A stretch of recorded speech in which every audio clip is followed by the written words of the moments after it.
So it's no secret that posting clips from your streams across basically as many platforms as you can is one of the best ways to grow your stream because you're exposing your content to more potential viewers with every short that you post. But there is, however, the issue that making clips takes so much time and effort, and it detracts attention away from what really matters with your content and streams. The other issue I'm seeing is people posting just about any moment from their stream rather than focusing it down to a more viral moment. And to a degree, yes, all content is good content from your streams because it's getting you eyeballs on you, of course, but there is a better way to do this. So if you find that your clips are not really getting that many views and you want to have more views kind of like this on my other channels where I've hit the higher thousands, then I'm going to show you the tool that I use, which is called NexusClips. So if you have no idea which moments you should be posting to go viral, or you've got no editing experience, or like me, you just like saving a bit of time, then this tool will have you covered through all of this, and I will leave the link to it at the top of the description to get you to the right page so you can follow along if you want to try and do one for yourself. And if you want to as well, you can use code CAL, C-A-L, to get 10% off of the pro version of this to have all the extra features that it has to offer as well, and that's on any version of the pro version too. So I'm going to be using this on my Mac and walking you through this now. So the first thing you'll see here is that you can log in with either your Twitch or your YouTube account. So for the sake of this video, let's go for Twitch account here. But if you want to make clips out of your old YouTube videos as well that have already been posted, you can put the link to those in there and it will also clip up those for you as well, so you can recycle old content. Then once you've logged in, you'll see on the side there is the videos to clips option, which is going to let you see your previous VODs from your streams. And that's where you're going to select which stream that you want to edit a clip from. And bear in mind, to have this work, you will of course have to have VODs being saved to your Twitch account, so make sure in your Twitch settings that you're storing your past VODs on your Twitch. Don't worry though, if you don't have this and none of your streams are popping up, there will be a helpful guide on NexusClips that shows you how to do this. But then once you've clicked on the VOD that you want to get clips from, you'll see that down the side you've got a massive list of all of the available clips that you can use. And you'll also notice this little number next to all of the clips as well, which is called the virality index. And what this means is the likelihood of the clip going viral is higher if it's a higher number and lower if it's a lower number. And it uses AI to filter through your stream to find what will work the most based on other content across all of the short form platforms. So as I said at the start, if you don't know how to pick these moments, this is going to take out all of the guesswork for you and tell you which ones are most likely to go viral on TikTok shorts and so on. And don't worry about the lower numbers either. You can use all of these if you want to. It doesn't mean that they're bad just because it might have a 60 instead of a 95. It just means, let's say you're posting 1 or 2 clips, it's probably better to use the ones higher on the list, but if you want to post all of them, you should and you can. Because at the end of the day, if you post all of them, every single one is another chance of you hitting a viral moment and having a bunch of people discover your stream. And that's what we want, right? But anyway, you'll also see down here there is a generate new moments button, and if you want to, you can generate different moments with a specific niche in mind. So let's say you're doing a horror stream and you want to have specifically jump scares or scary moments or emotional moments. Or if you want to be generic like me and just type in funny moments like I do for most of my streams, then you can do that and it will search it and filter through and change the clips accordingly to the thing that suits you most. But anyway, once you've got a clip that you want to work on, you've got to click it, so click it in the list on the left, and this will then take you through to a screen where you can briefly edit the start and end of the clip. So if you want it to be a little bit longer, a little bit shorter, then you can, and then once you've done that, click edit clip at the top right again. And now you'll see that you're taken through to a full editing bay, and it might look daunting if you're not used to editing, but trust me, this is very easy and I'll walk you through it now, and it takes minutes. So you'll see at the start there is 4 options on the left: hook, sticker, subtitles, and framing. I like to start with framing because that's the basis of the clip. It just means where your gameplay is going to be,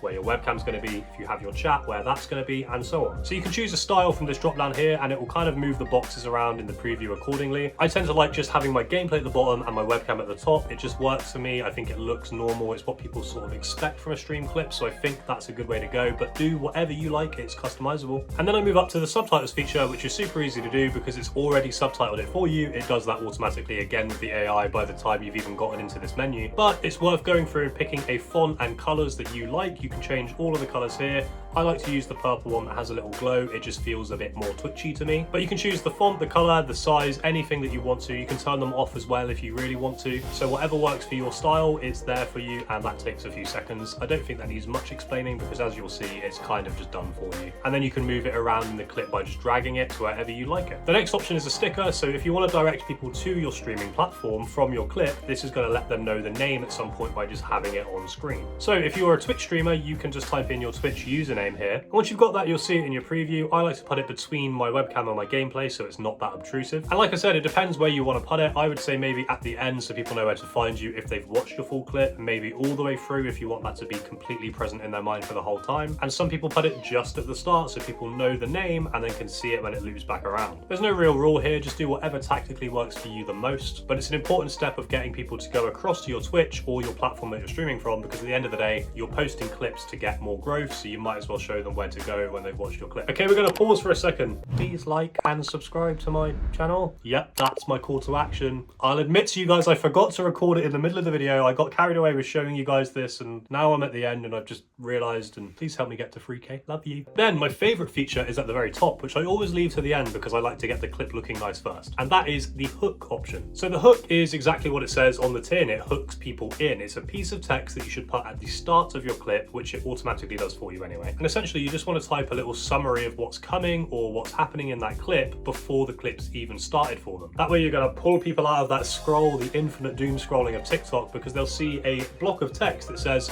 jump scare incoming or something like that is what I usually do. The important thing to remember here is do not clickbait people. Don't say something that's going to happen if it isn't going to happen, of course, but try and make it spark curiosity and intrigue by making it something interesting and twisting the words to sound cooler than they maybe are. So like it said, in some of my horror clips, I put jump scare incoming. So people know, oh, I'm going to see somebody get scared if I stay through this clip. And what that does is increases your watch time, which of course then increases the viewership, and you know, it goes hand in hand. Because if you didn't know a lot of the algorithms across these platforms, most platforms favor watch time, so you want to try and get people watching as much of the clip as possible, and that way you have a better chance of virality. This hook feature will normally give you one anyway, so you can see my clip defaulted to unexpected twist ahead, which is pretty good. But just try and think of something that would reel you in that you would find interesting, because that way someone else probably will as well, which is probably the simplest way to put it. But make sure to use this feature. It's arguably the most important one on there, because this is going to set you apart from the millions of other stream clips, which is just people sat playing a game with no context. This provides context and lets people know what to expect and stay. I don't want to stay on this point too much longer, but I just want to really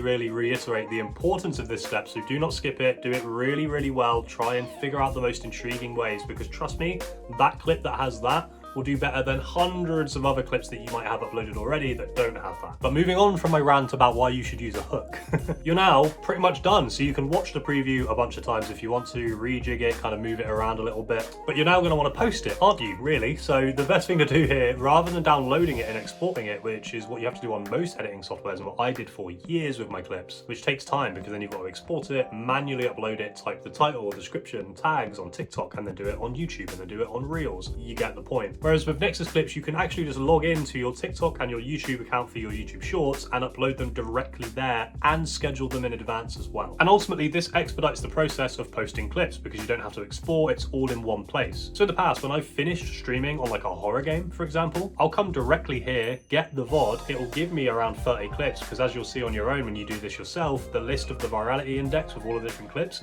is massive. And I'll go through each one that I like, do this, which takes maybe a minute per clip, and then in half an hour, I've got a clip every single day for a month, and I can schedule them all from here in a couple of seconds. The other cool thing here is you'll see that it also gives you a caption and tags. And again, this is the AI going to work for you and showing you the different tags that you should use based on clips that are similar to the one you're about to post that have done well before. So it's giving you a boost and another great chance of going viral again, because you're not going to have to hashtag research or use guesswork for your tags either. Now, you don't have to use those features. You can download them and export them and do them in your own time, and you can change the captions and the hashtags if you want to, but I would recommend, just for making it a very streamlined process and saving time, if that's why you're doing this like I did, then it's just really helpful. And if you do choose to schedule these, you can go back to the home screen and it will show you a content calendar with every one that you have scheduled, so you can keep track of how far in advance that you've got your clips set for. And there we have it. This is how I make the viral clips across my many channels that you may have seen that have amassed a couple of 100,000 views between them now. And as you can see from this video, most of the legwork is taken away from me, and it takes me a minute or so per clip thanks to NexusClips. It saves me hours of time per week and takes all of the guesswork out, as I said before.